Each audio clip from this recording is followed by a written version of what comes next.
Hi Aries. Happy full moon. It's your annual full moon, and this is going to apply to sun sign, moon sign, rising sign, and even your Venus, possibly your Mars. So, that full moon in your sign is pretty spectacular. Whilst having such a monumental trine to Jupiter, planet of luck, expansion, and abundance, we also have a challenging aspect to Pluto, and we know you love a challenge. So, how wonderful is that? Some of the other signs that are cardinal, in particular, Libra and Capricorn, and Cancer are probably seeing this and thinking, because of the aspects to Pluto, but you guys are thinking, yes. Because not forget, Pluto is all about transformation, and although, yes, it may seem challenging to have your own self, your physique, your mentality, your brain even, to have it all shaken up a little bit, it keeps things fresh. And to have Jupiter in the picture, bringing you abundance, you are very much being offered things that you would like, but in order to receive something that you want with this full moon, you're going to have to put something down. You're going to have to stop holding so tightly to something. And I think for many Aries, yes, it is a pattern of behavior.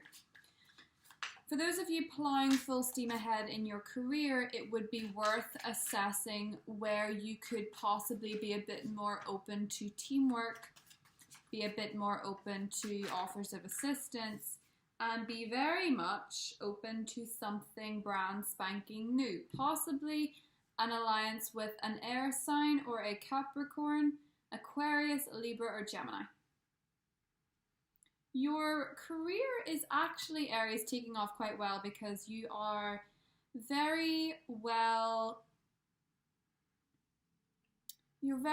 versed in what it is that you need to say. But with Saturn and Pluto now direct in your career zone, Capricorn, again represented by the King of Swords, you're going to have to be ready to pick something up quite unexpectedly, whether it's more work, whether it's an opportunity, whether it is a business partnership, as Libra season is all about your partnerships as well as everyone else's. You could be dealing with a Libra yourself, but you are charging full steam ahead to something that you really, really want.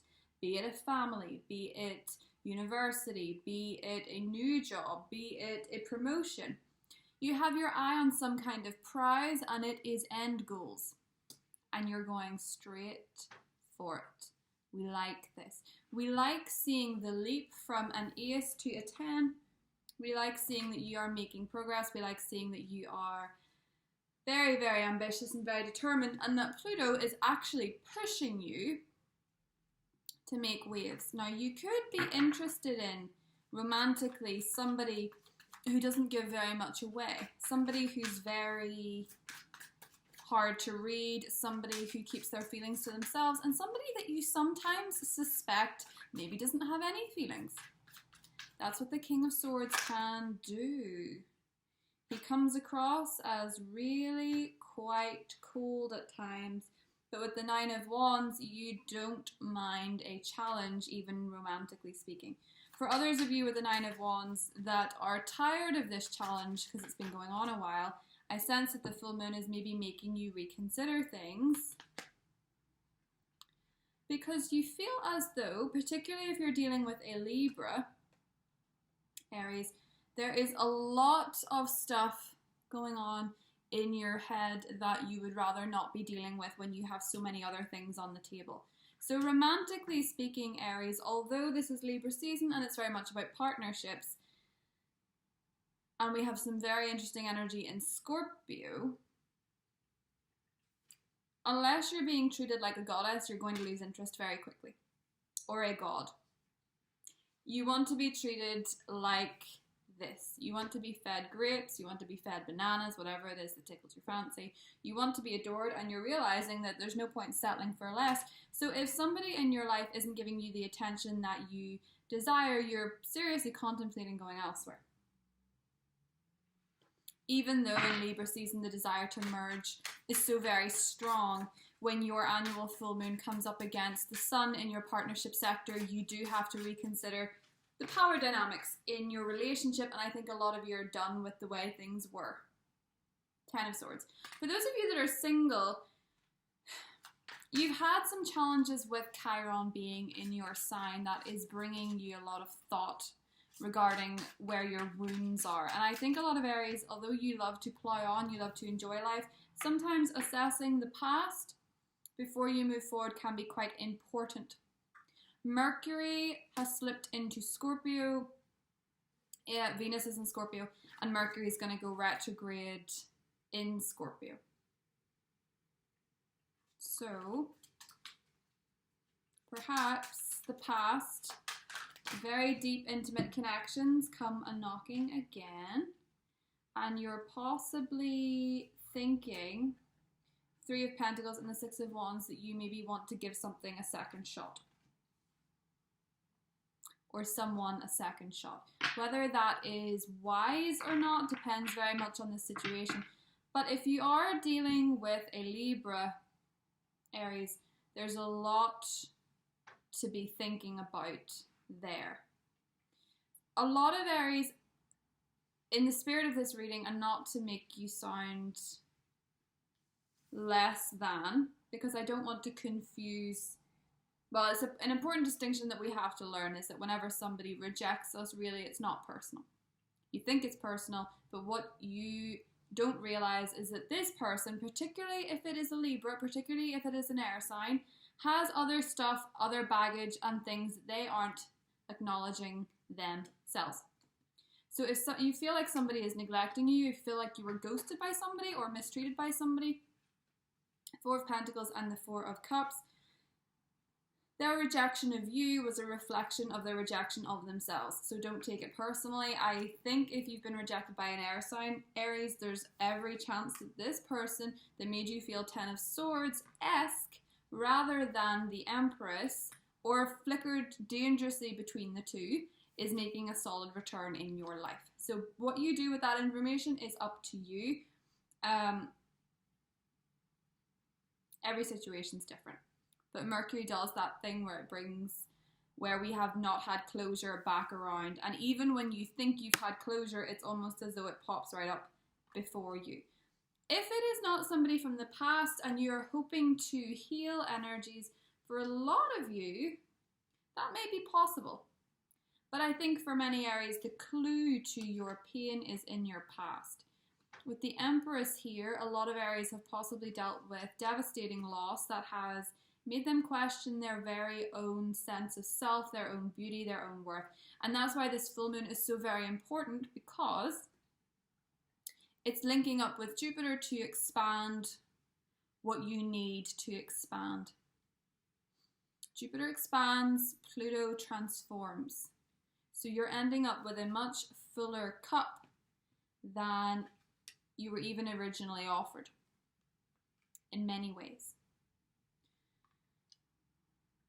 What this full moon will do for you, Aries,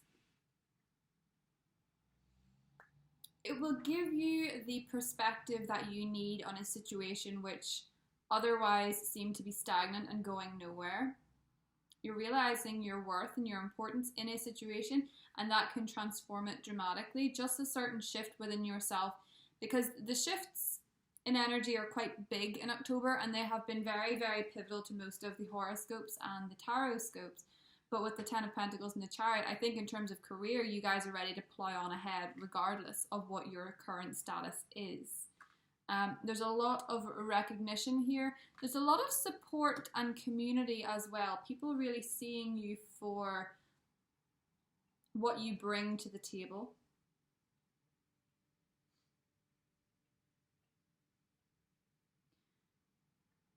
And romantically speaking, romantically speaking, Aries, it's very much an energy of how you feel about yourself is what manifests your reality here. Because a full moon in your own sign will make you look at yourself first and foremost. It will make you look at the bold steps that you're going to take, because I can see very bold steps coming up for you. The Ace of Wands is always taking a risk. It's always taking a gamble. And to have it leap with the Chariot energy tells me that your new ventures are very important and they're very much blessed with your own confidence. If you could transform that confidence to your romantic situation, even if you're in a relationship, even if you're with somebody, the Empress energy, the Six of Cups, such beautiful energy surrounding innocence and naivety and children and those kind of things. To have the Ten of Swords along with it is telling me that it's most likely the end of a negative cycle rather than the beginning of the end. Scorpio season will always bring up energies like the Ten of Swords. It will always bring up the Death card. It will bring up Judgment, very harsh, very extreme energies. But as you and Scorpio both share Mars as a co-ruler for them and a ruler for you, you have a lot more in common with the sign than you think. Hummingbird. If you're dealing with Scorpios, they will sing from your hymn sheet. Ah, Nightingale. What interesting air energies. You have a very important message, or people have messages for you. There's certainly an exchange. It's like somebody hears your call or somebody calls and you're singing from the same hymn sheet. So I think with the Six of Cups, it's joining forces as people that you really connect with, particularly if it is colleagues, particularly if it is friendships. You'll have a lot of success with the people that you do business with, provided you don't get too big of an ego with your success and you don't get too arrogant. That can lead to a Ten of Swords moment. Confidence and arrogance it's a very fine line between the two. You can do it. You have to be graceful though. And with the Nightingale and the Hummingbird, it's not what you say, it's how you say things. So leading up to Mercury retrograde, it's very important that you are singing a song that you would like to hear yourself. And that you are putting out there what you would like to receive yourself. In the extended reading for October, we're going to go into the other elements that you could be dealing with if you're dealing with a water sign, if you're dealing with an earth sign, air sign, fire sign. I think Aries dealing with air is quite strong here, but I do see a Cancer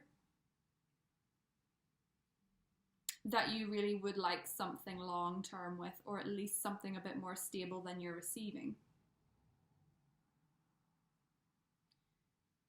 And if you're dealing with a water sign, I think there's a bit of hot and cold momentum.